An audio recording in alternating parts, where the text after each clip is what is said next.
السلام علیکم۔ ناول لمس جنون، writer Zoya Ali Shah. Episode number 1۔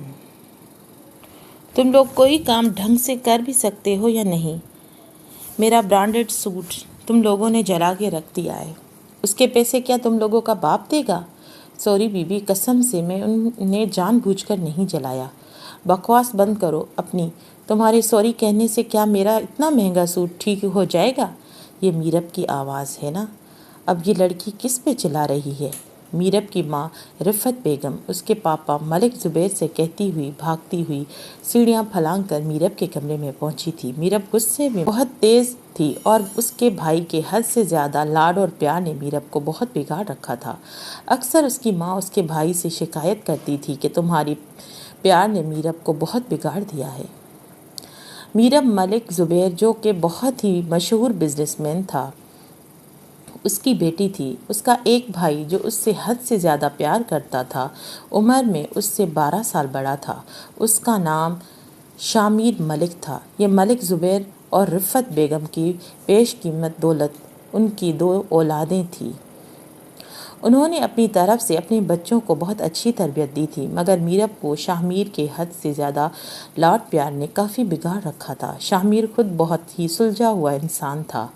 Meerab اپنی چیزوں کے لیے بہت زیادہ پوزیسو تھی۔ وہ اپنی چیزوں کو کسی کو چھونے بھی نہیں دیتی تھی، پھر چاہے وہ رشتے تھے یا اس کا کاسمیٹکس کی چیزیں یا پھر اس کی جیولری یا اس کے جوتے۔ وہ اپنی چیزوں کو کسی کے ساتھ شیئر کرنا پسند نہیں کرتی تھی۔ میرب کیا ہوا ہے؟ کیوں چلا رہی ہو؟ رفت بیگم اپنی بیٹی کے روم میں داخل ہوئی تو وہ گھر کے نوکرانیوں کو لائن میں کھڑا کیے ہوئی تھی۔ یہ دیکھیں، میرا اتنا مہنگا برانڈڈ سوٹ انہوں نے جلا دیا ہے۔ میں چلاؤں نہیں تو اور کیا کروں؟ میرب اپنی ماں کے آگے اپنا فراق کرتے ہوئے غصے سے بول رہی تھی۔ تو میرب، انہوں نے جان بوجھ کر تو نہیں جلایا نا؟ اگر غلطی سے جل گیا ہے تو اس میں اتنا چلانے والی کیا بات ہے؟ غلطی تو کسی بھی انسان سے ہو سکتی ہے۔ ماما پلیز، آپ کو تو ہر بات ہی نارمل لگتی ہے۔ یہ لوگ اتنی تنخواہ لیتے ہیں تو ان کا فرض بنتا ہے کہ ہر کام کو ڈھنگ سے کریں۔ میرب، وہ لوگ اپنا ہر کام اچھے سے ہی کرتے ہیں۔ اگر آج غلطی ہو گئی ہے تو معاف کر دو۔ میرب کی ماں اسے غصے سے چپ کروانے رہی تھی۔ آج میرے فرینڈ کی برتھ ڈے ہے تو بتائیں میں کیا پہنوں؟ میرا بیٹا، آپ کے پاس اتنے سارے کپڑے ہیں، کچھ بھی پہن لو۔ مجھے نہیں پہننا وہ کپڑے۔ آپ کو اچھی طرح سے پتہ ہے کہ میں ڈریسز کو ریپیٹ نہیں کرتی۔ میرا بیٹا، کیا پریشانی ہے؟ کیوں آپ غصہ کر رہے ہو؟ زبیر ملک پھر اوپر روم میں آ گیا۔ پاپا یہ دیکھیے، انہوں نے میری ڈریس جلا دی ہے جو میں نے اپنے دوست کی برتھ ڈے میں پہن کر جانی تھی، اور مما کو ڈانٹنے کے بجائے مجھے ڈانٹ رہی ہیں۔ روتے ہوئے وہ اپنے پاپا کے گلے لگ گئی تھی۔ کیوں ڈانٹ رہی ہوں بھائی آپ میری بیٹی کو؟ میرب کے پاپا نے میرب کی ماں کو مصنوعی غصے سے ڈانٹتے ہوئے کہا۔ بہت اچھی بات ہے، آدھا تو اس کے بھائی نے اسے بگاڑ رکھا ہے، باقی کسر آپ پوری کر دیں۔ میرب کی ماں نے سچ میں غصے سے جواب دیا تھا۔ آپ میری بیٹی کو ڈانٹا نہ کریں۔ اور کس نے کہا ہے میری بیٹی بگڑی ہوئی ہے؟ میری بیٹی تو بہت سمجھدار ہے، ماشاءاللہ۔ بس اس طرح سے اپنی بیٹی کی طرفداری کرتے رہا کریں۔ جب اس کو شادی کر کے دوسرے گھر بھیجیں گے نا تو ایک کام کرنا، آپ دونوں باپ بیٹا بھی اس کے ساتھ چلے جانا اس کے سسرال میں۔ آپ دونوں کی بہت ضرورت پڑنے والی ہے۔ رفت بیگم غصے سے بڑبڑاتی ہوئی روم سے چلی گئی۔ پاپا دیکھیں نا آپ نے کہ ماما کے کس طرح پر مجھ پہ چلا رہی ہیں، اور تم دونوں یہاں پر کھڑی ہوئی کیا کر رہی ہو؟ دفع ہو جاؤ۔ خواہ مخواہ میری ماں مجھے اتنی باتیں سنانے کو ملی ہیں تم لوگوں کی وجہ سے۔ حالانکہ باتیں ماما کو تم لوگوں کو سنانی چاہیے تھی۔ میرب اپنی غصہ نوکرانیوں پہ نکالتے ہوئے بولی۔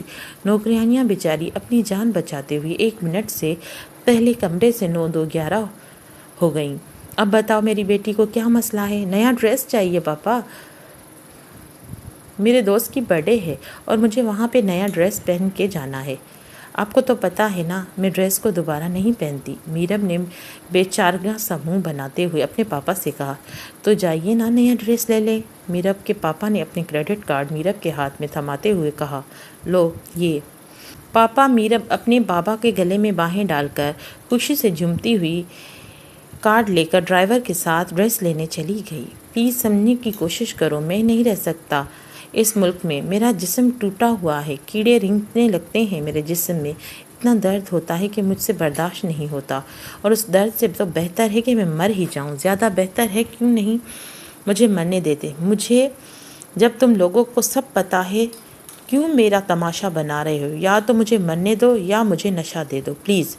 پہلے تو اس لڑکی کے بغیر نہیں رہ سکتا تھا، اب تو نشے کے بغیر نہیں رہ سکتا۔ کوئی ایک چیز کی ڈیمانڈ تو کر۔ رومان شاہ آنکھیں دکھاتے ہوئے بولا، مجھے نہیں جینا، مرنے دو مجھے۔ کیوں نہیں تم لوگوں کو میری جان چھوڑ دیتے؟ احمد روتے ہوئے بولا، تم صرف ایک لڑکی کی خاطر اپنی جان دینا چاہتے ہو، مرنا چاہتے ہو؟ وہ کل کی آئی ہوئی لڑکی تمہارے لیے اتنی خاص ہو گئی کہ تمہیں نہ تو اپنی بوڑھی ماں نظر آ رہی ہے اور نہ ہی اپنے جگری یار۔ لعنت ہے تیری جوانی پہ۔ ہاں، نہیں نظر آ رہے مجھے میری بوڑھی ماں، اور نہ ہی مجھے نظر آ رہے ہو تم لوگ۔ تم میرا پیچھا کیوں نہیں چھوڑتے ہو؟ کیوں ہر جگہ سائے کی طرح میرے پیچھے پہنچ جاتے ہو؟ اپنی بکواس بند کرو اور چلو میرے ساتھ، گاڑی میں بیٹھو۔ رومان شاہ احمد کو ہاتھ سے کھینچتے ہوئے گاڑی میں بیٹھ رہا تھا۔ رومان شاہ، مجھے نہیں جانا تمہارے ساتھ۔ احمد گاڑی سے باہر نکلنے کی کوشش کر رہا تھا۔ دیکھتا ہوں کیسے نہیں چلتے تم میرے ساتھ۔ رومان شاہ نشے میں ٹوٹے ہوئے احمد کو سیٹ پر بٹھاتے ہوئے سیٹ بیلٹ باندھ کر دوسری طرف سے ہوتا ہوا گاڑی کے آگے آ کر بیٹھ گیا۔ گاڑی اسٹارٹ کرتا ہوا ہاسپٹل کی طرف چل پڑا۔ احمد رومان شاہ کا بہت اچھا دوست تھا۔ رومان شاہ، احمد، شاہ زیب تینوں بیسٹ فرینڈز تھے، اسکول لائف سے لے کر کالج تک۔ ان تینوں نے اکٹھے پڑھائی کی تھی۔ ان دونوں میں لاجواب کیمسٹری اور دوستی تھی۔ تینوں ایک دوسرے کے ساتھ بہت ہی اچھا ٹائم سپینڈ کرتے تھے۔ یونیورسٹی میں ان کی دوستی کے چرچے ہوا کرتے تھے، مگر پھر احمد کی زندگی میں ایک لڑکی آئی جس کو احمد نے بہت پیار کیا۔ احمد اس کو لے کر بہت سیریس تھا، وہ اس سے شادی کرنا چاہتا تھا، مگر اس لڑکی نے احمد کو صرف ٹائم پاس کے لیے رکھا ہوا تھا۔ عریشہ ایک بہت ہی امیر خاندان سے تعلق رکھتی تھی، جس کے ماں باپ زیادہ تر ملک سے باہر پائے جاتے تھے، اور یہاں پر وہ اکیلی خوب عیاشیاں کرتی تھی۔ یونیورسٹی میں صرف وہ لڑکوں کو دوستیاں نبھانے کے لیے ہی آیا کرتی تھی، مگر احمد کے عشق میں اس قدر مبتلا تھا کہ اس کی کوئی بھی چیز نظر نہیں آتی تھی۔ حالانکہ شاہ زیب خان اور رومان شاہ اسے بہت سمجھایا کرتے تھے کہ یہ لڑکی تمہارے لیے ٹھیک نہیں ہے، مگر احمد کے سر پر عریشہ کا عشق سر چڑھ کر بولتا تھا۔ کئی بار ان تینوں میں جھگڑا بھی ہوا عریشہ کو لے کر، مگر احمد اس کو چھوڑنے کے لیے تیار نہیں تھا۔ کرتے کرتے وہ لڑکی احمد کو اس مقام پر چھوڑ کر چلی گئی تھی کہ اب احمد خود کو نشے کی لت میں لگا کر عریشہ کو بھلانے کی کوشش کرتا۔ کتنی بار اس نے خودکشی کرنے کی کوشش کی، مگر ہر بار رومان شاہ موقع پر پہنچ کر اسے بچا لیتا تھا۔ رومان شاہ اپنے یاروں کے لیے بہت مفلس تھا، دوستوں کے لیے جینے والا انسان تھا۔ رومان شاہ تو بھلا ایسے وقت میں وہ اپنے بیسٹ فرینڈ کو اکیلا کیسے چھوڑ سکتا تھا؟ احمد یار، تجھے سچ میں اپنے بوڑھے ماں باپ نظر نہیں آتے، جس کے جینے کا واحد سہارا صرف تم ہی ہو؟ پتہ ہے مجھے فون کرتے ہوئے کس طرح سے تڑپ کر رو رہی ہے تمہاری ماں کہ تم نے پھر سے خودکشی کرنے کی کوشش کی ہے۔ رومان، میں کیا کروں؟ میرے دماغ سے عریشہ نہیں جاتی ہے۔ میں اس کو بھلانے کی بہت کوشش کرتا ہوں، جتنی کوشش کرتا ہوں وہ اتنی ہی مجھے زیادہ یاد آتی ہے۔ اس کو بھلانے کے لیے میں نشہ کرتا ہوں، اس کو بھلانے کے لیے میں مرنا چاہتا ہوں۔ احمد بے بسی کے ساتھ روتے ہوئے شرمندہ سے انداز میں آنکھیں جھکاتے ہوئے بیٹھا تھا۔ رومان، تو میرا یار ہے نا؟ تو مجھے عریشہ لا دو، میں تجھ سے وعدہ کرتا ہوں میں نشہ چھوڑ دوں گا۔ احمد بہت امید بھری نظروں سے گاڑی چلاتے ہوئے رومان شاہ سے بول رہا تھا۔ رومان شاہ ان تینوں کی ٹولی میں اس ٹولی کی جان تھا، وہ اپنے یاروں کے لیے کچھ بھی کر گزرنے کا جذبہ رکھتا تھا۔ ٹھیک ہے، تم وعدہ کرو تم اپنا علاج کرواؤ گے، اور وہ بھی اچھے طریقے سے، اور دوبارہ کبھی اپنی جان لینے کی کوشش نہیں کرو گے تو رومان شاہ کا یہ وعدہ ہے کہ عریشہ کو تمہیں واپس لا کر زندگی میں ضرور لائے گا۔ رومان شاہ، میں وعدہ کرتا ہوں میں اپنا علاج ٹھیک سے کرواؤں گا، بس تم مجھے میری عائشہ لا کے دو۔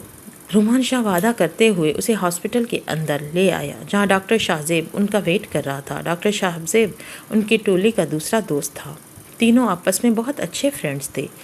احمد کو شاہ زیب نے ہاسپٹل میں داخل کروا دیا تھا، جہاں پر اس کا علاج شروع ہو چکا تھا۔ احمد کے کافی سارے ٹیسٹ ہونے جن میں ڈاکٹر نے یہ بتایا تھا کہ احمد کے جسم میں 70% ڈرگس کا نشہ پھیل چکا ہے۔ یہ زہر اس کی باڈی میں 70% متاثر کر چکا ہے، مگر ڈاکٹروں نے یہ یقین دلایا تھا کہ اگر پیشنٹ خود کوشش کرے اور اچھے سے علاج کروائے تو اس کی جان بچائی جا سکتی ہے۔ رومان، تم احمد کو ایڈمٹ کروانے کے لیے کیسے منع کر لائے ہو؟ کیونکہ وہ اتنی آسانی سے تو ہاسپٹل میں داخل نہیں ہو سکتا۔ ڈاکٹر شاہزیب رومان شاہ سے ہاسپٹل کے باہر کھڑا ہوا پوچھ رہا تھا۔ میں نے اس سے کہا کہ اگر وہ اپنا علاج اچھے سے کروا لے تو میں عریشہ واپس لے کر دوں گا اسے۔ کیا تم نے احمد سے یہ کہا کہ تم اسے عریشہ واپس لا کر دو گے؟ اس سے تو بہتر تھا اسے مرنے کے لیے چھوڑ دیتے۔ ڈاکٹر شاہزیب غصے سے بولا۔ شاہزیب، اگر یار کی جان بچانے کے لیے جھوٹ بولنا پڑے تو میرے نزدیک یہ غلط نہیں ہے۔ مطلب کہ تم نے احمد کو جھوٹ کہا ہے؟ نہیں کر سکتے نہیں تو تمہیں کیا لگتا ہے میں اس عریشہ جیسی گھٹیا لڑکی کو پھر سے ہمارے یار کی زندگی میں واپس لاؤں گا؟ تھینک گاڈ یار، مجھے تو لگا سچ مچ تو عریشہ کو واپس احمد کی زندگی میں لائے گا۔ ڈاکٹر شاہزیب لمبی سانس لیتے ہوئے شکر کر رہا تھا۔ ماضی کی بات، کہاں جا رہی ہو اس طرح سے سچ سنور کر رومیو؟ مہک کا ہاتھ پکڑ کر اپنی طرف کھینچتے ہوئے اسے حویلی کے برآمدے میں لے آیا۔ رومیو اور سحر، رومیو مطلب رومان شاہ اور سحر دونوں آپس میں کزنز تھے۔ رومیو مہک کے چچا کا بیٹا تھا اور مہک رومیو کی بڑے تایا کی بیٹی تھی۔ رومیو کے بابا علاوہ اور بھائی تھے۔ رومیو کے بابا زیادہ چالاک نہیں تھے، جس کی وجہ سے اس کے حصے میں کچھ خاص نہیں آیا تھا۔ رومیو کے پاپا کے دونوں بڑے بھائی جو کہ زیادہ چالاک اور بے ایمان تھے، انہوں نے بڑے چالاکی سے رومیو کے بابا کی آدھا سے زیادہ جائیداد ہڑپ کر لی تھی۔ رومیو ابھی اسی قابل نہیں تھا کہ وہ اپنے باپ کے ساتھ کاندھا لگا کر کھڑا ہو سکتا۔ وہ ابھی میٹرک کے پیپر دے رہا تھا۔ رومیو کا بابا اکثر بیمار رہنے لگا تھا۔ رومیو کی ماں اکثر رومیو کے بابا سے یہ شکایت کرتی تھی کہ تمہارے بھائیوں نے میرے بیٹے کے حصے کی جائیداد پر قبضہ کر لیا ہے اور آپ کچھ بھی نہیں بولتے۔ رومیو کے بابا بہت صبر سے جواب دیا کرتے، بیگم یہ دنیا کا مال دنیا میں ہی رہ جانا ہے، آخرت میں صرف اپنے اعمال لے جانے ہیں، تو تم اس دنیا کی فکر مت کرو۔ یقین کرو میرا بیٹا اس قابل ضرور بنے گا کہ وہ اپنی محنت کے بل سے اپنا نام مقام کما لے گا اور تم اپنے بیٹے پر فخر کیا کرو گی۔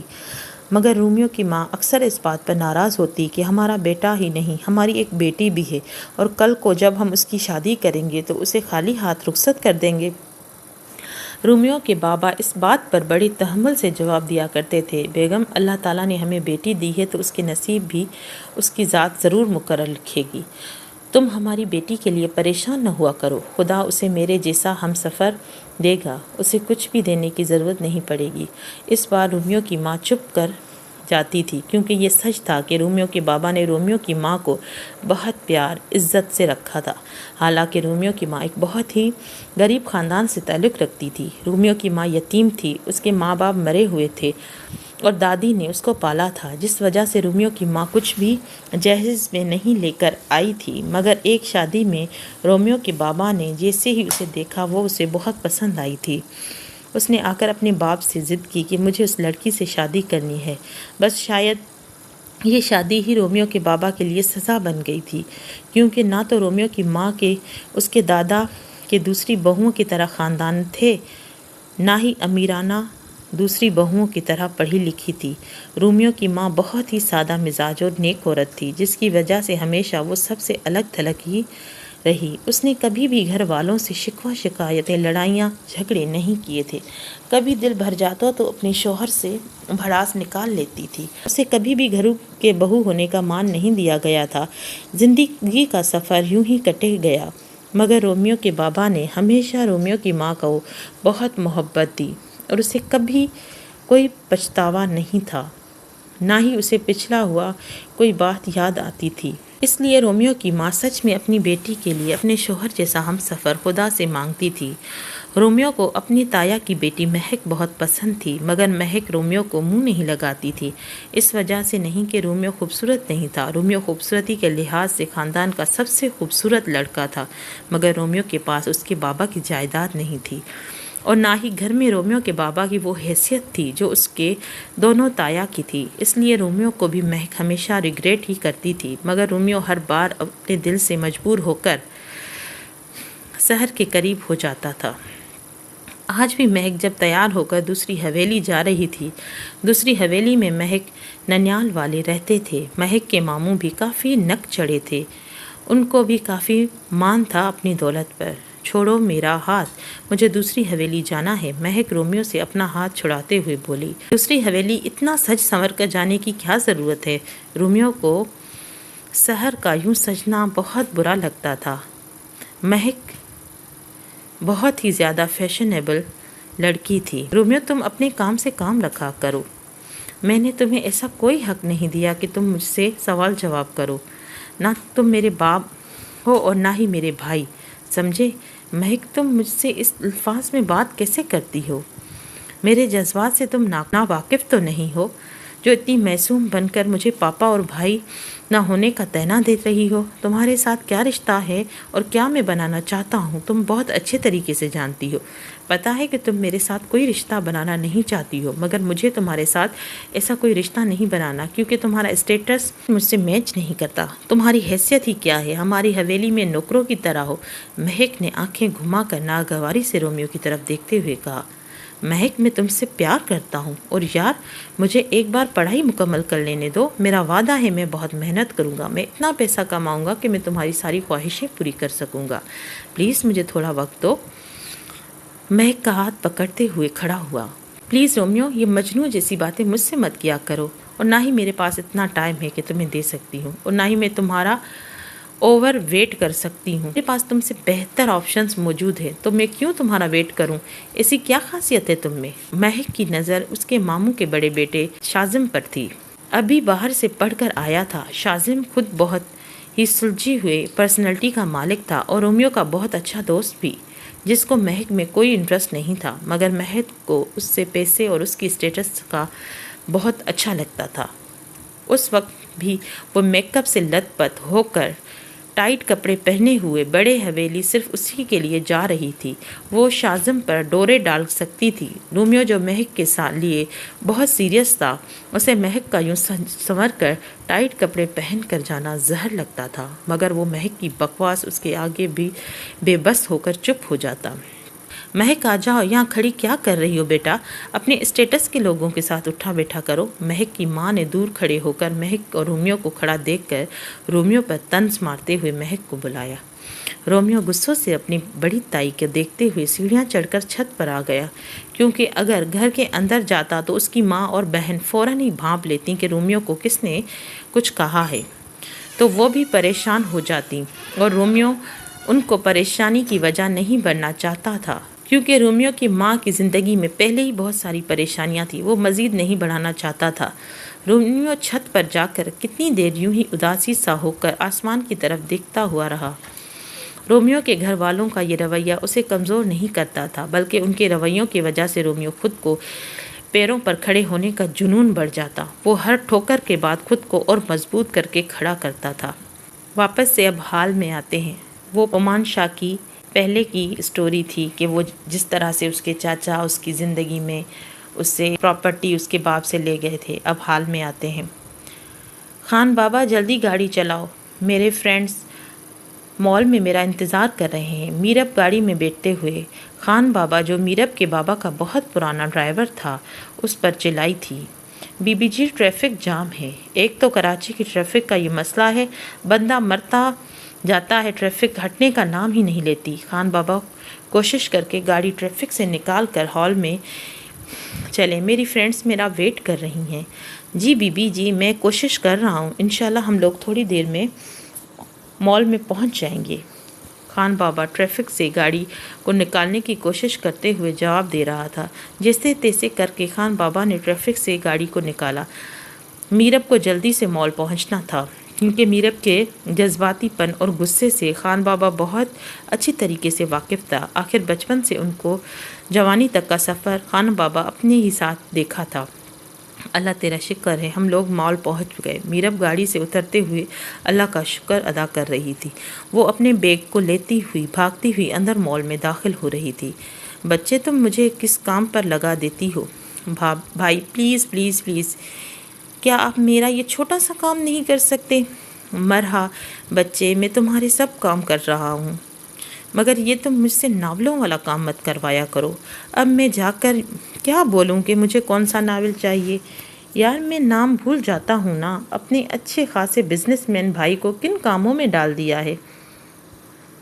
بھائی بس آپ نے جا کر اتنا بولنا ہے کہ مجھے آب حیات ناول بک چاہیے۔ کون سی حیات؟ رومان شاہ اپنی چھوٹی بہن پر مرحا کا مذاق اڑاتے ہوئے پوچھ رہا تھا۔ بھائی کیوں تنگ کر رہے ہیں؟ آب حیات پیر کامل کا سیزن 2 ہے۔ مرحا رومان شاہ سے 8 سال چھوٹی تھی اور اکلوتی بہن ہونے کی وجہ سے رومان شاہ سے خوب اپنے نخرے اٹھواتی تھی۔ مرحا کو رومان شاہ نے اپنے باپ کی ڈیتھ کے بعد بہت ہی لاڈوں سے رکھا ہوا تھا۔ اس نے کبھی اپنے بابا کی کمی محسوس نہیں ہونے دی تھی۔ مرحا بہت معصوم اور شائع سی لڑکی تھی، اوپر سے رومان شاہ چھوٹی بہن سے بہت زیادہ پوزیسو ہونے کی وجہ سے مرحا کو زیادہ لوگوں سے اٹھنے بیٹھنے نہیں دیتا تھا۔ مرحا بہت ہی کم گھر سے باہر جاتی، ایسا نہیں تھا کہ اس پر کوئی پابندی عائد تھی، مگر خود بھی گھر سے باہر آنا جانا زیادہ پسند نہیں کرتی تھی۔ اوپر سے رومان شاہ کا مزاج بھی اس طرح کا تھا کہ اسے لڑکیوں کا فضول میں باہر جانا، گھومنا، سج سنور کر باہر نکلنا بالکل پسند نہیں تھا۔ مرحا اپنے بھائی سے بہت پیار کرتی تھی، اس لیے وہ اپنے بھائی کے مزاج سے بھی اچھی طریقے سے واقف تھی۔ اس نے کچھ بھی منگوانا ہوتا تو وہ اپنے امی سے کہہ کر منگوا لیتی۔ اللہ کا شکر تھا کہ پیسے کی کوئی کمی نہ تھی، گھر میں نوکر چاکر سب موجود تھے۔ رومان شاہ کسی بھی چیز کی کمی اپنی ماں اور بہن کو نہیں ہونے دیتا تھا، مگر بس اس کے کچھ رول اور دائرے تھے جس کو اس کی ماں اور بہن بھی کراس نہیں کر پاتی تھی۔ مرحا گھر سے باہر نہیں جاتی تھی، اس لیے وہ زیادہ تر وقت ناولز پڑھتی تھی۔ ناولوں کی بہت بڑی دیوانی تھی۔ مرحا کا سب سے فیورٹ کار تھا ناول پڑھنا، اور اس کے لیے اس نے بہت نالج اکٹھی کر رکھی تھی۔ ہر نئے آنے والی ناول بک کو اس نے خرید کر ضرور اپنے پاس رکھا ہوتا تھا۔ سب ناول کی بکس اور ناولز اپنے پاس اس لیے سنبھال کر رکھتی تھی کیونکہ وہ ناول کے کرداروں سے دور ہوتے ہوئے نہیں دیکھ سکتی تھی۔ اس کے کہنے کے مطابق جب ناول اس سے دور جاتے ہیں تو اسے لگتا ہے ان ناولوں کے کیریکٹر بھی اس سے دور چلے گئے ہیں۔ اگر وہ اس کے پاس محفوظ ہوتے تو اسے لگتا ہے کہ سب کریکٹر اس کے پاس موجود ہیں۔ اکثر مرحا کی امی اس بات پر ناراض ہو کر کہتی تھی کہ تم نے ایک دن ناول پڑھ پڑھ کر مرحا پاگل ہو جانا ہے، بس کر دیا کرو، گھر میں اور بھی بہت سارے کام ہوتے ہیں، کبھی وہ بھی کر دیکھ لیا کرو۔ مگر مرحا اپنے بھائی کی بہت لاڈلی تھی، وہ ناولز پڑھنے کے لیے اپنے بھائی سے ضد کر کے ناول منگوا لیتی تھی، مگر گھر کے کام میں تو اس کا بھائی کچھ نہیں کہہ سکتا تھا، وہاں پر تو صرف امی کا حکم چلتا تھا۔ اس سے امی کے کہنے کے مطابق لڑکیوں کا گھر کا کام آ جانا چاہیے تھا، اس لیے اگر مرحا کی امی اسے گھر کا کام سکھاتے ہوئے نظر آتی تھی، مرحا بیچاری مجرموں کی طرح اپنی ماں کے ڈر سے گھر کے کاموں کو سیکھنے کی پوری کوشش کرتی تھی۔ مرحا کی ماں زیادہ تر ڈرائیور کے ساتھ جا کر مرحا کے لیے شاپنگ خود کر آتی تھی، مگر مرحا کی ماں ناول وغیرہ لانے سے صاف انکار کر دیتی تھی، یہ کہہ کر کہ مجھ سے یہ الٹے سیدھے کام مت کروایا کرو، میں اس عمر میں تمہیں ناول وغیرہ خرید کر لا نہیں دے سکتی، اس طرح کے شوق اپنے بھائی سے پورا کروایا کرو۔ اس لیے آج مرحا صبح سے 20 بار فون کر کر رومان کو یہ یاد دلایا تھا کہ آتے ہوئے اس کے لیے ناول بک ضرور لے کر آئے۔ جب سے آب حیات کا بک کی صورت میں آیا تھا، مرحا نے رومان شاہ کی جان کھائی ہوئی تھی کہ اس کو پیر کامل کا سیزن 2 ضرور لا کر دے۔ آ رہی ہوں یار، آ رہی ہوں، میں مال کے اندر پہنچ گئی ہوں، بس بریک پر اپنے پیر رکھو۔ میرب اپنے کان سے فون لگاتی ہوئی مال کے اندر بھاگتی ہوئی داخل ہوئی۔ آہا، اندھے ہو کیا، دکھائی نہیں دیتا؟ میرب اپنے دوست سے فون پر بات کرتے ہوئے سامنے دیکھ رہی نہیں سکتی کہ کوئی آ رہا ہے، سیدھا آ کر کھڑے ہوئے رومان شاہ کے سینے پر ٹکرائی تھی، اور اب فون ہاتھ سے نیچے گرنے پر غصے سے فون کو دیکھتی ہوئی اس کے ماتھے پر بل آ گئے تھے اور رومان شاہ پہ چلانے لگی۔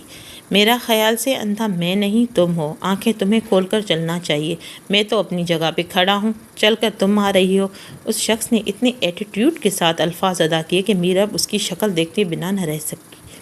اس کے بولنے کا انداز اتنا منفرد تھا کہ خود کو ایٹم بم سمجھنے والی میرب کے کانوں کو وہ آواز بھائی تھی، مگر جب اس کی طرف نظر اٹھی تو میرب کچھ دیر کے لیے تو سانس لینا بھول گئی۔ اس شخص کی پرسنالٹی اس کی آواز سے کہیں زیادہ اتنی جازمی نظر لگ رہی تھی۔ کسی کو نظر بھر کے بھی نہ دیکھنے والی میرب ملک کھڑی ہوئی اسے دیکھ رہی تھی۔ وہ فل بلیک 3 پیس سوٹ میں اندر وائٹ شرٹ پہنے ہوئے اپنے ہاتھ میں آئی فون پکڑے ہوئے اکڑے ہوئے طریقے کے ساتھ کھڑا تھا۔ اس کے سلکی بلیک بال جیل کے سیٹ کیے ہوئے تھے اور کھلا ہوا گورا رنگ، اس پر ماڈرن داڑھی، اکڑی ہوئی اونچی ناک، کسی کی جان نکالنے کے لیے غصے سے بھری ہوئی بڑی بڑی آنکھیں، 6 فٹ کو چھوتا ہوئی ہائٹ، کسرتی چھاتی جو کھلے ہوئے 2 بٹنوں سے جھلک رہی تھی، اکڑو مزاج جو اس کی پرسنالٹی کو 4 چاند لگا رہا تھا۔ ہیلو، میں آپ سے بات کر رہا ہوں، رومان شاہ میرب کے آگے ہاتھ لہراتے ہوئے بولا۔ جی تو میں سن رہی ہوں، میرب واپس ہوش میں آتے ہوئے بولی۔ اگر سن رہی ہو تو پھر بولنے کی زحمت بھی کر لو۔ تم یہ اندھوں کی طرح بھاگ کر مال کے اندر کیوں داخل ہو رہی تھی؟ کیا باہر جنگ کا اعلان ہو کر دیا گیا ہے؟ رومان شاہ طنز کرتے ہوئے کہہ رہا تھا۔ یار کہاں رہ گئی ہو تم؟ میرب کے فرینڈز دور سے میرب کو دیکھتے ہوئے میرب کی طرف آ لپکی بولی۔ کہیں نہیں یار، بس گاڑی ٹریفک میں پھنس گئی تھی۔ میرب نظریں اب بھی رومان شاہ پر تھیں، مگر میرب کی فرینڈز کو دیکھ کر رومان شاہ واپس اپنی فون پر بات کرتا ہوا مال کے اندر چلا گیا۔ ہیلو مس، کہاں گم ہو؟ میرب کی فرینڈ صبا میرب کے آگے ہاتھ لہراتے ہوئے۔ کیا بات ہے میرب ملک، خوش نصیب ہے جسے آج میرب کی نظروں نے شرف بخشا ہے۔ صبا اور سارا میر کی ٹانگ کو ٹانگ کھینچتی رہی تھیں۔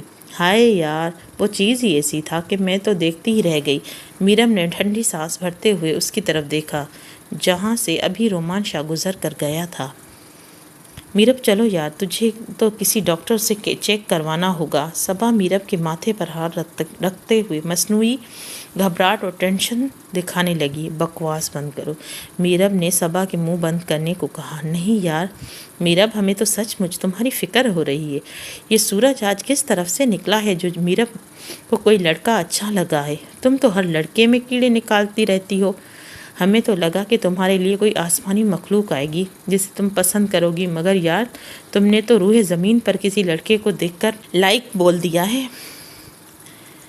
دیکھنا تو پڑے گا، سچ میں اس بندے میں کوئی خاص بات تو ہوگی جو وہ بندہ میرب کے دل کو اپنی چھاپ چھوڑ گیا ہے۔ صبا تم اپنا منہ بند کرو اور چلو ہم شاپنگ کرتے ہیں جس کام کے لیے ہم مال میں آئے ہیں۔ میرب اپنے تاثرات ان سے چھپانے کی کوشش کر رہی تھی، جبکہ سچ وہی تھا جو صبا اور سارا بول رہی تھی۔ میرب نے اپنے دوستوں کے ساتھ خوب شاپنگ کی اور ان کو بھی کروائی۔ میرب کے دماغ میں رومان شاہ چل رہا تھا۔ میرب کے دل نے پہلی بار کسی کے لیے اتنی خوبصورت احساس محسوس کیے تھے، اور اس کی پرسنالٹی تو میرب کے دماغ سے جانے کا نام ہی نہیں لے رہی تھی۔ میرب بظاہر تو اپنے دوستوں کے ساتھ شاپنگ کر رہی تھی، مگر خیالوں میں رومان شاہ کے لیے گھوم رہی تھی۔ رومان شاہ نے انٹرکام پر اپنے سیکرٹری کو آفس روم میں بلایا۔ میں آئی کم ان سر؟ دروازے پہ کھڑے ہوئے رومان شاہ کے سیکرٹری دلاور نے اندر آنے کی اجازت طلب کی۔ یس کم آن۔ آج میری کوئی خاص میٹنگ تو نہیں ہے نا؟ ہے سر، آج آپ کو مسٹر ملک کے ساتھ میٹنگ ہے۔ اوف، یہ تو مجھے یاد ہی نہیں رہا۔ رومان شاہ آج جلدی اپنے گھر جانا چاہتا تھا کیونکہ اس نے اپنی ماں سے وعدہ کیا تھا کہ آج رات کو ٹائم سے گھر آئے گا اور ان کے ساتھ ڈنر کرے گا۔ رومان شاہ نے چھوٹی سی عمر میں اپنی بہت بڑا بزنس کھڑا کر لیا تھا، یہ اس دن رات کی محنت کا ثبوت تھا۔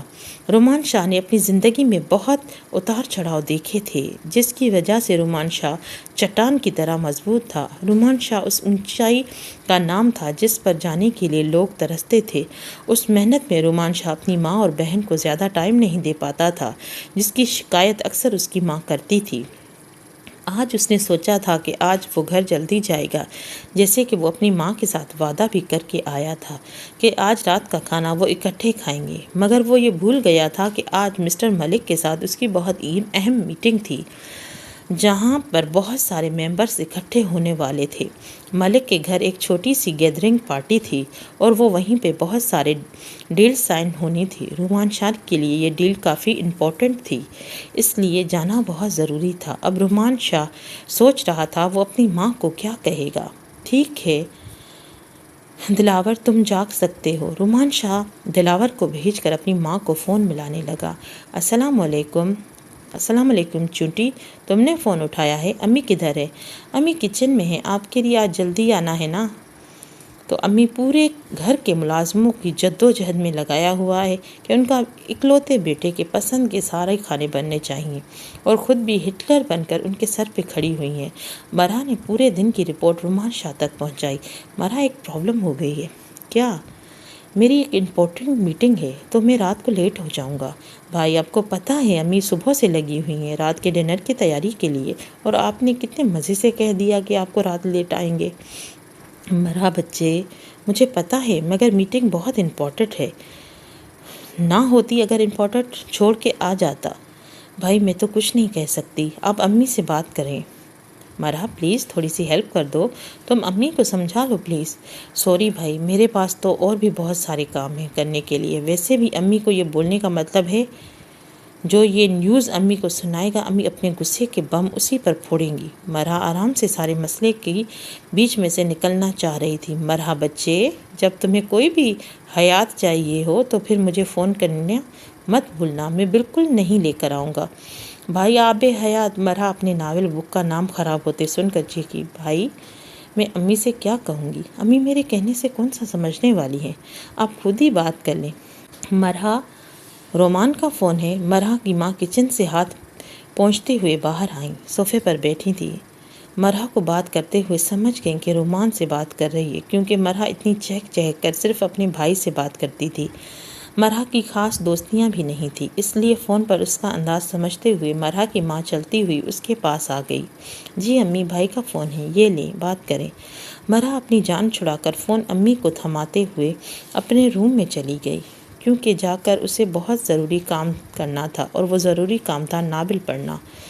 مرا کی ماں نے صبح سے مرا کو روم میں نہیں جانے دیا تھا، کیونکہ آج رومان شاہ گھر کھانے کے لیے رات کو جلدی آنے والا تھا، جو کبھی مہینوں میں ایک آدھ بار ہی ہوتا تھا۔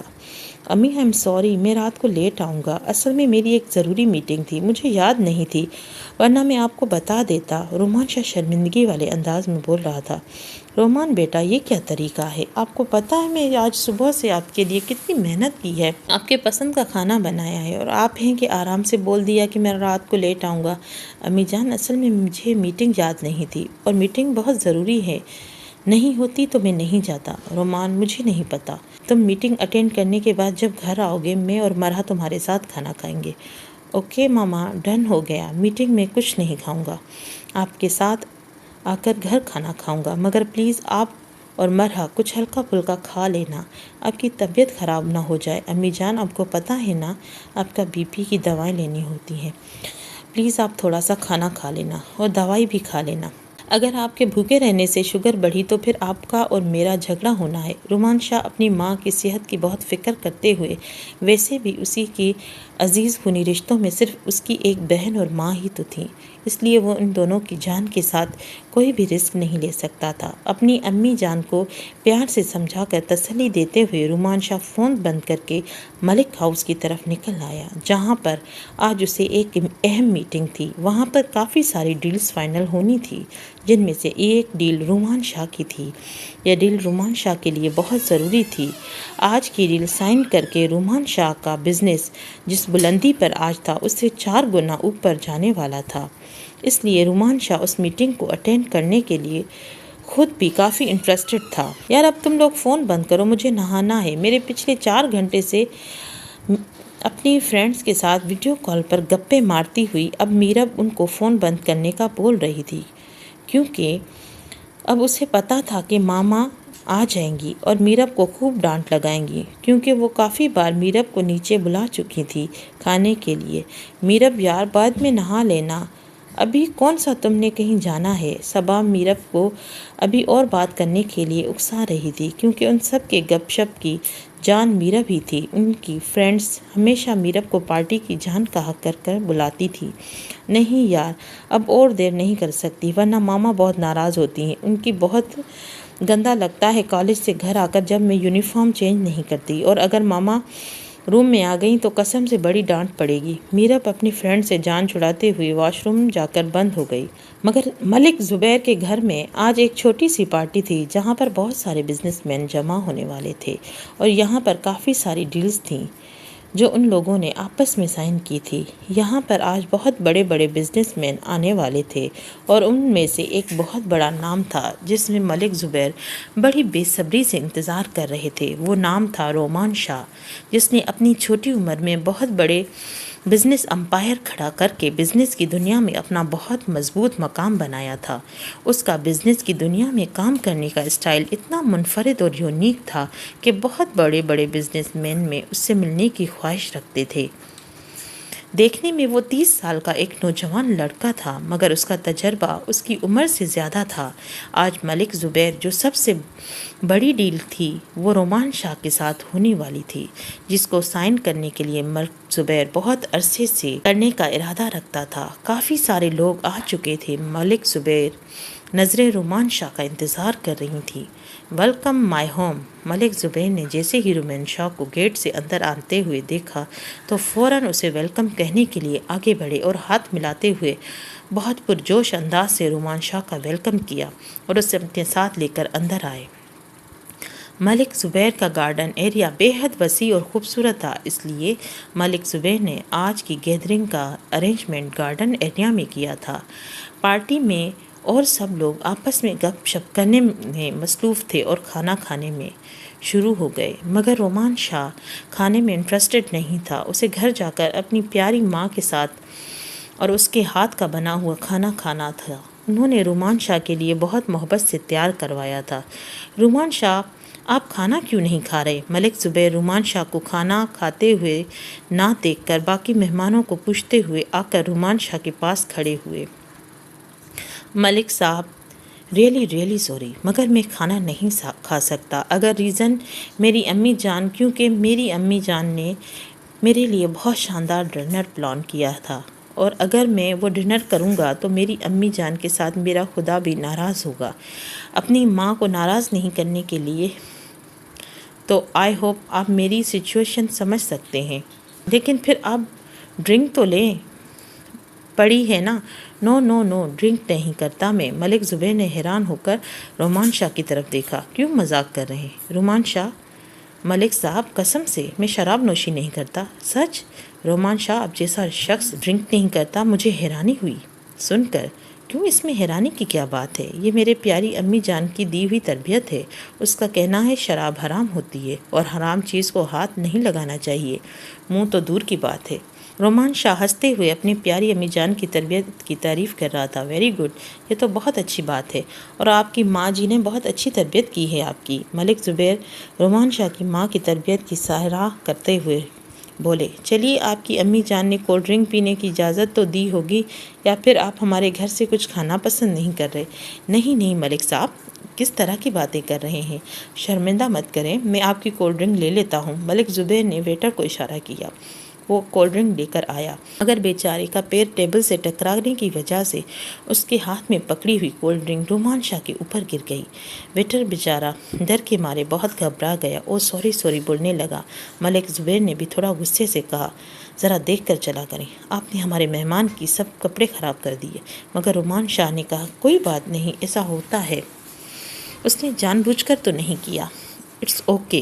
رومان شاہ، آپ ایک کام کریں، میرے روم میں جا کر آپ چینج کر لیں۔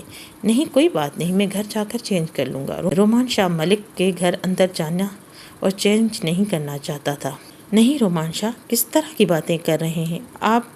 اس طرح سے کیوں گھر جائیں گے؟ ہمیں مزید شرمندہ نہ کریں۔ ایک تو آپ نے ہمارے گھر کا کھانا نہیں کھایا، اوپر سے آپ خراب کپڑے لے کر جا رہے ہیں۔ اتنا خراب ہمارا امپریشن مت کر لیجیے گا۔ ملک زبیر شرمندہ سا ہوتے ہوئے بولا، اوکے، مجھے چینج تو نہیں کرنا، مگر میں جا کر ان کو صاف کر لیتا ہوں۔ رومان شاہ ملک زبیر کی بہت کہنے پر ملک زبیر کے روم کی طرف چل دیا۔ ملک زبیر نے بہت کہا کہ وہ ساتھ چلتا ہے، مگر اس نے کہا، میں چلا جاؤں گا، آپ مہمانوں کو دیکھیں۔ ملک زبیر کے کہنے کے مطابق اوپر سیڑھیاں چڑھ کر رائٹ والے روم میں جانا تھا، تو وہ روم کی ملک زبیر کا تھا۔ اوپر رائٹ سائڈ پر 2 کمرے تھے۔ اب زبیر کا کون سا کمرہ تھا رومان شاہ بھول گیا تھا۔ رومان شاہ سیڑھیاں چڑھتے ہوئے رائٹ سائڈ والے روم کا دروازہ کھول کر اندر داخل ہوا اور روم کا دروازہ بند کر دیا۔ روم کے اندر داخل ہو کر رومان شاہ کی نظریں اٹھا کر پورے روم کو غور سے دیکھتے ہوئے جائزہ لیا۔ رومان شاہ روم کی بڑی حیرانی سے دیکھ رہا تھا۔ اتنا بڑا بزنس مین ہو کر کس طرح کی روم سیٹنگ کی ہے ملک نے؟ رومان شاہ حیرانی کے ساتھ اپنے منہ میں بڑبڑا رہا تھا۔ پورے روم میں پنک کلر کا ڈیزائننگ ہوئی تھی۔ روم کے ایک دیوار پر پینٹنگ سے ڈیزائن کر کے فلور کو کچھ تتلیاں بنائی ہوئی تھیں۔ بیڈ کے اوپر ٹیڈی بیئر جو پڑے رکھے تھے اور پھر کچھ اس طرح کی باربی ڈالز وغیرہ ٹیبل پر سجی رکھی تھی۔ رومان شاہ بہت حیرانی کے ساتھ کھڑا ہوا کمرے کو دیکھ رہا تھا، ساتھ میں اپنے کوٹ اتار کر بیڈ پر رکھتے ہوئے اپنی شرٹ کے بٹن کھولنے لگا۔ رومان شاہ بہت حیران ہو رہا تھا ملک زبیر کی چوائس پر۔ اچانک شرٹ اتارتے ہوئے رومان شاہ کے دماغ میں آیا، کہیں وہ غلط روم میں تو نہیں آ گیا، کیونکہ رائٹ سائڈ پر 2 کمرے بنے ہوئے تھے۔ یہ سوچتے ہوئے وہ جلدی اپنی شرٹ کے بٹن بند کر کر کوٹ اٹھا کر روم سے باہر جانے کے لیے پیچھے مڑا۔ میرب سے ٹکرایا۔ میرب کی چیخ نے رومان شاہ کے ساتھ ٹکرانے پر اس کے منہ سے بے ساختہ نکلی تھی۔ میرب رومان شاہ کے ساتھ ٹکرانے کی وجہ سے اپنی بیلنس آؤٹ کر کے لڑکھڑاتی ہوئی گرنے لگی تھی اور رومان شاہ نے جلدی سے اس کی کمر میں ہاتھ ڈالتے ہوئے اسے اپنے سپورٹ دی تھی۔ میرب نے اس وقت پنک کلر کا جوڑا پہنا ہوا تھا۔ پنک کلر میرب کا فیورٹ کلر تھا۔ اس میں میرب کا بس نہیں چلتا تھا پورا گھر ہی پنک کروا دے۔ میرب کو پورے گھر میں ڈیکوریشن پنک کلر سے ہوئی ہوگی۔ میرب کے کبرڈ کھول کر دیکھتے جاتے تو سب سے زیادہ پنک ٹون ڈریسز ہی پائے جاتے تھے۔ میرب نہا کر باہر نکلی تھی، اس لیے اس کے گیلے بال اور کمر پر جھول رہے تھے۔ نہا کر نکھرا چہرہ خوبصورت لگ رہا تھا اور ہونٹ پنک گلاب کی پتیوں کی طرح تھے۔ گہرے کالی آنکھیں کرسٹل کی طرح جگمگا رہی تھیں اور اس وقت کوئی بھی میرب کو اس حلیے میں دیکھتا تو اپنا دل ہار جاتا، مگر وہ کوئی نہیں، رومان شاہ تھا، جس کو رتی برابر بھی فرق نہیں پڑا تھا، اور اس نے میرب کی سپورٹ دے کر کھڑا کرتے ہوئے 1 سیکنڈ بھی نہیں لگایا تھا روم سے باہر جانے میں۔ یہ سب کچھ اتنا آنن فانم ہوا کہ میرب کو تو سمجھ ہی نہ آ سکی کہ تھا کیا، یہ خواب تھا یا کچھ اور۔ میرب نے گھٹنوں تک باتھ تھرو پہن رکھا تھا، اس لیے وہ روم سے باہر تو نہیں جا سکتی تھی، مگر اس کا دماغ بار بار کلک کرتے بتا رہا تھا یہ وہی بندہ ہے جس کو مال میں دیکھا تھا اور جس کو وہ ابھی تک اپنے دماغ سے نہیں نکال سکتی تھی، مگر اپنے خیال کو جھٹکتے ہوئے بولی کہ وہ یہاں پر کیسے آ سکتا ہے۔ میرب تو پاگل ہو گئی ہے اس بندے کے عشق، وہ جو خود ہی بڑبڑا رہی ہے۔ اپنے حالات سے جھوجتی ہوئی اپنے کبرڈ سے کپڑے نکال کر پہننے لگی۔ امی قسم سے مزہ آ گیا آج آپ کے ہاتھوں کا کھانا کھا کے، رومان شاہ اپنی ماں کے ہاتھ چومتے ہوئے بول رہا تھا۔ امی اب تو ایک مزیدار کافی کا مگ ہو جائے، وہ بھی اس چونٹے کے ہاتھ کا۔ رومان شاہ نے اپنی بہن مرحا کی طرف اشارہ کرتے ہوئے بول رہا تھا۔ بھائی کیا ہے، آپ کو تو میرا نام ہی چونٹی رکھ دیا ہے، مرحا نے اپنا منہ مروڑ کر بولا۔ مرحا قسم سے میرا بچہ آپ چونٹی لگتی ہو، اپنی جان دیکھی ہے آپ نے، جس حساب سے آپ بھی شلنگ ہو رہی جا رہی ہو، مجھے لگتا ہے میرا بچہ ایک دن آپ کو دیکھنے کے لیے ہمیں دوربین کا استعمال کرنا پڑے گا۔ رومان شاہ ہمیشہ کی طرح مرحا کو تنگ کرنے کے لیے بول رہا تھا۔ مرحا رومان سے 8 سال چھوٹی تھی، اس لیے وہ اپنے بڑے بھائی کے بہت نخرے دکھاتی تھی اور رومان شاہ اپنی بہن کو تنگ کرنے کے لیے اکثر چونٹی کہا کر بلاتا تھا۔ مرحا چڑ جاتی تھی اور اس چڑپکے پن میں رومان شاہ قہقہ لگا کر ہنستا تھا۔ رومان شاہ نے اپنی چھوٹی سی عمر میں بہت کچھ فیس کیا تھا، مگر اب وہ اپنی ماں اور بہن کو ایک بہت اچھی پرسکون زندگی دینا چاہتا تھا، جس میں وہ کامیاب ہو چکا تھا۔ گھر میں صرف وہ 3 افراد تھے، مگر گھر میں ہر وقت خوشگوار ماحول رہتا تھا۔ رومان شاہ آفس جانے کے لیے حسب معمول تیار ہو رہا تھا، اس کے سیکرٹری کا فون آیا۔ ملک زبیر پر کسی نامعلوم افراد نے فائرنگ کر دی ہے، جس سے وہ بہت زیادہ زخمی حالت میں ہاسپٹل میں ہے۔ رومان شاہ نے افسوس کرتے ہوئے فون بند کر کے گھر سے تیار ہو کر سیدھا ہاسپٹل جانے کا ارادہ کیا۔ گاڑی کو ہاسپٹل روڈ پر ڈال کر گہری سوچ میں پڑا ہو کر سوچ رہا تھا۔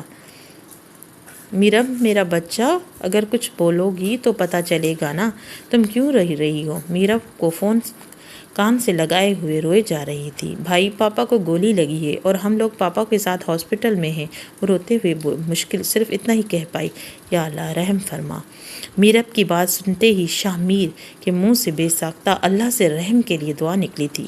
میرب میرا بچہ، رو نہیں، میں آ رہا ہوں۔ بھائی، پاپا کی کنڈیشن ٹھیک نہیں ہے، اللہ تعالیٰ سب بہتر کرے گا میرا بچہ، بس اللہ سے دعا کرو اور ماما کا خیال رکھو، آپ کے پاس پہنچ رہا ہوں۔ شاہ میر بھاگتے ہوئے تھانے سے باہر نکلا، آ کے اپنی جیپ سٹارٹ کی اور اس میں بیٹھ گیا۔ ماما پلیز چپ کر جائیں، پاپا کو کچھ نہیں ہوگا۔ میرب روتی ہوئی اپنے ماما کے گلے لگ کر دلاسا دے رہی تھی۔ رفعت بی بی ملک زبیر کی حالت دیکھ کر بہت دل برداشتہ ہو کر کرسی پر بیٹھے ہوئے منہ پر ہاتھ رکھے روئے جا رہی تھی۔ میرب دعا کرو تمہارے پاپا کو کچھ نہ ہو، ورنہ میں بھی مر جاؤں گی۔ میرب کی ماں ملک زبیر سے بہت پیار کرتی تھی، وہ دونوں آپس میں کزنز تھے اور دونوں کی لو میرج ہوئی تھی۔ شاہ میر کے بعد ملک زبیر کو اولاد نہیں لینا چاہتے تھے کیونکہ شاہ میر کے وقت رفعت بیگم سیڑھیوں سے گر گئی تھی، جس کی وجہ سے اس کے کیس میں بہت زیادہ کمپلیکیشنز آ گئی تھیں، تو اس کے مد نظر رکھتے ہوئے ملک زبیر آگے اولاد نہیں چاہتے تھے کیونکہ وہ اپنی بیگم سے بہت پیار کرتے تھے، اس لیے وہ کسی طرح کا رسک اس کی جان کے ساتھ نہیں لینا چاہتے تھے۔ مگر جب شاہ میر 12 سال کا ہوا تو وہ خود کو بہت اکیلا محسوس کرتا تھا، اکثر اپنی ماں سے ضد کرتا تھا کہ اسے بہن چاہیے، اور شاہ میر کی ماں اپنے بیٹے سے بہت زیادہ پیار کرتی تھی، جس وجہ سے اس نے اپنے بیٹی کی خواہش کو لے کر اکثر ملک زبیر کے ساتھ بحث کرتے ہوئے نظر آتی تھی۔ آخرکار ملک زبیر ڈاکٹر کے رائے لے کر سیکنڈ بیبی پلان کیا، تو اس طرح سے ان کی اولاد اس دنیا میں آئی، جس کا نام انہوں نے میرب رکھا تھا۔ میرب شاہ سے 12 سال چھوٹی تھی۔ رفعت بیگم اپنے بیٹے سے بہت پیار کرتی تھی اور ملک زبیر آنکھوں کا تارا میرب تھی۔ شاہ میر خود بھی چھوٹی بہن سے بہت زیادہ پیار کرتا تھا۔ اس طرح ان کی فیملی کمپلیٹ ہو گئی تھی اور گھر میں ہر طرف خوشیاں اور پرسکون فضا تھی۔ مگر آج اتنے سالوں کے بعد ان کے گھر میں غم نے پھیرا لیا تھا، اس لیے رفعت بیگم بڑی دل برداشتہ ہو کر خود کو سنبھال نہیں پا رہی تھی، اور میرب مسلسل اپنے ماں کے گلے میں باہیں ڈالتے ہوئے خود بھی رو رہی تھی، مگر اپنی ماں کو دلاسا بھی دے رہی تھی۔ السلام علیکم مسز ملک، پلیز آپ خود کو سنبھالیں، انشاءاللہ ملک صاحب بہت جلد ٹھیک ہو جائیں گے۔ رومان شاہ جو ہاسپٹل میں ملک کی عیادت کرنے کے لیے آیا تھا، آپریشن تھیٹر کے باہر کرسی پر بیٹھے ہوئے ملک زبیر کی بیگم کو روتے ہوئے دیکھ کر پاس آیا تھا۔ جانی پہچانی آواز سن کر میرب جو اپنی ماں کے کندھے سے سر لگائے ہوئے تھی، آنکھیں بند کر کے رو رہی تھی، اس نے آنکھیں کھول کر سامنے کھڑے ہوئے رومان شاہ کی طرف دیکھا۔ وہ چاکلیٹ براؤن کلر کے 3 پیس سوٹ میں لائٹ سی مسٹرڈ کلر کی شرٹ پہنے ہوئے کھڑا تھا، آنکھوں پہ دھوپ سے بچنے والے گوگلز لگائے ہوئے تھے اور ہاتھ میں ایپل کی واچ جو اس کے ہاتھ پر بہت خوبصورت لگ رہی تھی۔ ایسا لگ رہا تھا پہننے والے نے ایپل ٹچ گھڑی کو 4 چاند لگا دیے ہیں۔ چہرے پر وہی اکڑو ایٹیٹیوڈ برقرار تھا، مگر انداز کافی سافٹ تھا۔ رفعت بیگم سے بات کرتے ہوئے رفعت بیگم نے صرف ہاں میں سر ہلایا تھا، وہ اس وقت اس کنڈیشن میں نہیں تھی کہ کوئی جواب دے پاتی۔ میرے لائق کوئی خدمت ہو تو ضرور بتائیے گا۔ رومان شاہ نے رفعت بیگم سے کہا تھا کہ اگر اس کے لیے کوئی ہیلپ چاہیے تو ضرور بتائیں۔ رفعت بیگم نے اسے بار بار صرف ہاں میں ہی سر ہلایا۔ وہ رفعت بیگم سے بات کرتے ہوئے میرب کو بالکل نظر انداز کیے ہوئے کھڑا تھا، جیسے کہ میرب اسے بالکل بھی منظر عام پر نظر ہی نہیں آ رہی۔ رومان شاہ رفعت بیگم کو دلاسا دیتے ہوئے ڈاکٹرز کی طرف چلا گیا ملک کی کنڈیشن کا پوچھنے کے لیے۔ شاہ میر نے پتہ نہیں کیسے یہ سفر طے کیا تھا، اس کا ایک ایک لمحہ بہت اذیت میں کٹ رہا تھا، سوچ کر کہ پتہ نہیں اس کے پاپا کس حالت میں ہوں گے۔ شاہ میر اپنی فیملی سے بہت پیار کرتا تھا۔ شاہ میر کو اچھی طریقے سے پتہ تھا کہ اس کے پاپا پر یہ حملہ اس کی وجہ سے ہوا ہے، یہ حملہ صرف اسے ڈرانے کے لیے ہی کیا گیا تھا۔ پارکنگ ایریا میں گاڑی کو کھڑا کر کے وہ بھاگتا ہوا ہاسپٹل کے اندر آیا، ریسیپشن سے پوچھا، آپریشن تھیٹر کی طرف بھاگا۔ بھاگتے ہوئے وہ کسی فلم کا ہیرو لگ رہا تھا کیونکہ اس کی پرسنالٹی بہت دبنگ تھی، اوپر سے فل یونیفارم پہنے ہوئے تھا اور بھی دہشت لگ رہا تھا۔ دیکھیے مسز ملک، آپ کے شوہر کی کنڈیشن کافی سیریس ہے، ہم اس طرح سے اس کا علاج شروع نہیں کر سکتے کیونکہ ایک پولیس کیس ہے، آپ کو پہلے پولیس کی کارروائی کرنی پڑے گی، اس کے بعد ان کا آپریشن ہوگا۔ ڈاکٹر صاحب رفعت بیگم کو بول رہے تھے، اسی وقت شاہمیر اس کے پاس آ پہنچا تھا۔ میرب نے جیسے ہی اپنے بھائی کو دیکھا وہ بھاگتے ہوئے اپنے بھائی کے گلے لگ کر روئیں اور رفعت بیگم اپنے بیٹے کے گلے لگ کر رونے لگیں۔ ماما پریشان نہ ہو، انشاءاللہ پاپا ٹھیک ہو جائیں گے، اس طرح تو آپ اپنی طبیعت خراب ہو جائے گی، اللہ سے دعا کریں۔ شاہمیر اپنی ماں کے اپنے سینے سے لگاتے ہوئے دلاسا دے رہا تھا۔ میرب بیٹا آپ بھی چپ کرو اور ماما کو تسلی دو، میں آ گیا ہوں نا، انشاءاللہ سب ٹھیک ہو جائے گا، پریشان نہیں ہو، اللہ سے دعا کرو، پاپا ٹھیک ہو جائیں گے۔ بیٹا یہ لوگ تمہارے پاپا کا آپریشن نہیں کر رہے، ان کا کہنا یہ پولیس کیس ہے، ہمیں پہلے پولیس میں کارروائی کرنی پڑے گی، اس کے بعد آپریشن ہوگا، آپ پریشان نہ ہو، میں آ گیا ہوں نا، سب کچھ ٹھیک ہو جائے گا۔ Hi doctor, I'm S P Shahmeer Malik. Shahmeer نے ڈاکٹر کے ساتھ ہاتھ ملاتے ہوئے اپنا تعارف کرایا۔ آپ مجھے بتائیں کیا کارروائی پوری کرنی ہوگی؟ سر آپ یہاں پر آ گئے ہیں تو سمجھے کارروائی پوری ہو گئی ہے۔